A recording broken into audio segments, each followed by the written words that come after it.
Hello everyone, কেমন আছো সবাই? তো আজকে আমি তোমাদের সাথে একটা রেসিপি শেয়ার করব। তার জন্য দেখো আমি অ্যাঙ্কার ডাল ভিজিয়ে রেখেছি, আর এইখানে হচ্ছে মুরগির পা পাখনার সাথে মশলা করার জন্য পেঁয়াজ রসুন আদা আমি বেছে নিয়েছি। তো দেখো আমি মুরগিটা ধুয়ে নিলাম, মুরগির পা পাখনা গিলা কলিজা, আর এদিকে পেঁয়াজ কুচি করে নিয়েছি, মশলাটা পেস্ট করে নিয়েছি, আর গুঁড়া মশলা রেডি করে রাখছি। আর এটা হচ্ছে একটা স্পেশাল মশলা, এটার ফ্লেভারটা জাস্ট অসাধারণ। এটা আমাকে একজন গিফট করছে, বলে দিলাম। তো আর আমি ওদিকে কিন্তু মনে করো ডালটা সিদ্ধতে বসিয়ে দিয়েছি। এই দেখো আমার অনেকটা সিদ্ধ হয়ে গেছে। এখন আমি কি করব বলো তো, গরম তেল দিয়ে দিচ্ছি। মানে গরম তেল বলতে গরম কড়াইতে তেল দিয়ে দিচ্ছি। তার কথা আদে গেছে, মাইন্ড করবো না। তেজপাতা গরম তেলে দিয়ে দিলাম।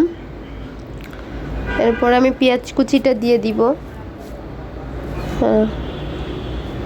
পেঁয়াজ কুচিটা দিয়ে দিলাম। তো আমি এটা যত সময় না পর্যন্ত একটু ব্রাউন কালার না হয় তত সময় পর্যন্ত এটাকে আমি ভাজতে থাকবো। তারপরে আমি মশলার পেস্টটা দিয়ে দিব। তো এখানে আমার একটা ভুল হয়েছে, কি বলতো, এই পেস্টটা দেওয়ার আগে না এখানে একটু হলুদ আর একটু লবণ দিয়ে দিলে হয়তো কি আর এই পরিমাণটা ছিটতো না। তো একটু আমার ভুল হয়ে গেছে। তোমরা সবসময় মশলা দেওয়ার আগে একটু হলুদ আর লবণ দিয়ে দিবা, তাহলে কি একদম মশলা ছিটে না, ঠিক আছে? তো আমার একটু স্কিপ হয়ে গেছে, সে সমস্যা নেই। তো দেখো আমি এখন মশলাটা কষিয়ে নিব ভালো করে। আর আসলে এই রেসিপিটা জাস্ট অসাধারণ। এখন আমি মরিচের গুঁড়া দিয়ে দিচ্ছি, ধনিয়ার গুঁড়া এটা, আর গরম মশলার গুঁড়া অর্ধেকটা পরিমাণ দিব, আর অর্ধেকটা পরিমাণ আমি নামানোর সময় দিব, ঠিক আছে? তো আমি এখন সব কিছু অ্যাড করে কষিয়ে নিব। দেখো কিন্তু কালারটা কিন্তু খুব সুন্দরই আসছে। আর এই রেসিপিটা কিন্তু অসাধারণ। আমি এখন পর্যন্ত যাকে যাকে খাইয়েছি সবাই বলছে যে খুবই মজার হয়। আমি যে প্রসেসে করতেছি তোমরা অবশ্যই এই প্রসেসে করবা, দেখবো বলো অনেক মজা হবে। আর দেখো আমি এখন কিছুটা গরম পানি অ্যাড করে দিব কষানোর জন্য। আমি সবসময় রান্নায় কিন্তু গরম পানি ইউজ করি, সব রান্নায়, ঠিক আছে? যখন মশলাটা কষানো হয়ে গেছে আর ওদিকে ডালটা আমার প্রায় শেষ, তো আমার মুরগিটা হতে হতে কিন্তু ডালটা হয়ে যাবে, সেদিকে নিয়ে কোনো টেনশন নাই। তো দেখো আমার মশলাটা কিন্তু সুন্দর হয়ে আসছে। এখন আমি মুরগির পা পাখনাটা দিয়ে দিব, তো যাতে একটাও না থাকে। তো আমি এখন কষিয়ে অনেক কিছু সময় ঢাকা দিয়ে রেখে দিব।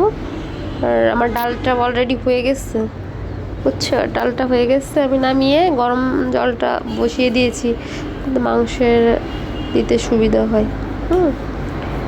তো দেখো এই দেখো গরম জল ফুটতেছে। আর হচ্ছে এটা কিন্তু লুচি বলো পরোটা বলো যে কোনো কিছুর সাথে খেতে অসাধারণ।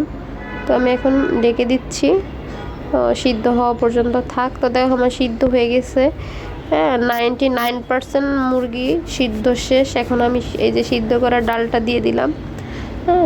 সিদ্ধ করা ডালটা এত মানে হয়েছে, এটা যদি 3 ঘন্টার মধ্যে ভিজিয়ে রাখা যায়, মানে আধা ঘন্টাও লাগে না, তার আগে ডাল সিদ্ধ হয়ে যায়। তো আমি এখন এটাকে রান্না মনে করো যে 95% এখন শেষ। এখন জাস্ট ডালের সাথে কষানো হবে, একটু পানি দিব, ব্লক আসবে, তারপরে উপর থেকে ওই স্পেশাল মশলাটা আর হচ্ছে তোমার গরম মশলার গুঁড়াটা দিয়ে দিলে হয়ে যাবে রান্না ক্লিয়ার। তো তোমরা অবশ্যই একবার ট্রাই করে দেখো। তো অনেক সময় দেখা যাচ্ছে আমরা মুরগি রান্না করতেছি, অনেকে গিলা পছন্দ করে না, তারপরে হচ্ছে কলিজা পছন্দ করে না, পা পছন্দ করে না। তো তখন এগুলো আলাদা করে রেখে এরকম করে কিছু একটা করলে তখন কিন্তু ভিন্ন রকম একটা মজা। এই দেখো আমি স্পেশাল মশলাটা দিয়ে দিলাম, আর বাকি এই যে গরম মশলাটা, কারণ আমার রান্না হয়ে গেছে, আমি এখন এটা জাস্ট মিশাবো, নামিয়ে ফেলবো।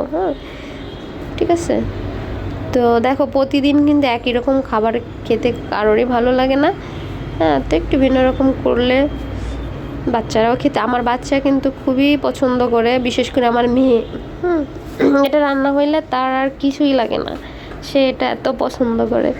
আর এটার এক্সাক্ট নাম আমি কিন্তু জানি না, তবে আমি কয়েকজনকে খাইয়েছি, তারা বলছে এটাকে লটপটি বলে। তো তোমরা যদি কেউ নাম জেনে থাকো তাহলে বলবা, ঠিক আছে। আর এটা লুচি, পরাটা, গরম ভাত, যে কোনো কিছুর সাথে অনেক মজা লাগে। আর এটা দেখো আমি একটু ঝোল রেখেছি কেন বলো তো, ডাল তো এটা হচ্ছে যখন ঠান্ডা হবে তখন জমে যাবে। তো আমি উপর থেকে বেরেস্তা ছড়াই দিচ্ছি। আর এই বেরেস্তা কিন্তু এখন করা না, এটা আমি করে ফ্রিজে রেখে দিয়েছিলাম। আমি একবার করে একটা বক্সে রেখে দিই, 1 মাসেও কিছু হয় না, ঠিক আছে। তো এখন গরম গরম রুটির সাথে দেখো, জাস্ট অসাধারণ। যদি ভিডিওটা ভালো লাগে লাইক কমেন্ট শেয়ার করবে, আর আমার চ্যানেল